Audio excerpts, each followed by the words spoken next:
सार्वजनिक आरोग्य विभागाच्या वतीनं राज्यामध्ये नियोजित 369 ठिकाणी डायलिसिस सेंटर उभा करायचे आहेत। यापूर्वीसुद्धा बऱ्याचशा जिल्हा रुग्णालयांमध्ये आपल्या विभागाच्या वतीनं डायलिसिस सेंटर उभा केलेले आहेत। आजच्या दिवशी 1 मे हा महाराष्ट्र दिन आहे, 1 मे हा कामगार दिन आहे।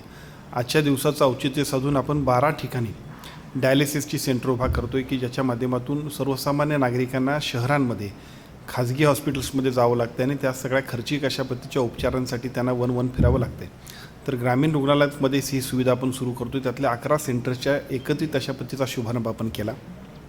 विशेषतः त्याच्याबरोबरीनं जिल्हा रुग्णालय आणि उपजिल्हा रुग्णालयामध्ये सुद्धा MRI सेंटर 7 ठिकाणी आपण केलेत। त्याचासुद्धा ऑनलाईन आपण शुभारंभ तिथल्या पालकमंत्र्यांच्या शुभ हस्ते आमच्या अध्यक्षतेखाली अशा पद्धतीचा कार्यक्रम घेऊन केला। या दोन्ही सेवा लोकांच्यासाठी खूप महत्त्वाच्या आहेत।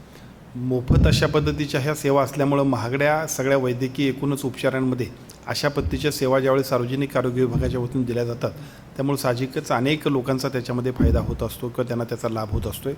आजच्या या सगळ्या सेवा लोकांच्यासाठी आम्ही समर्पित करतो आहे।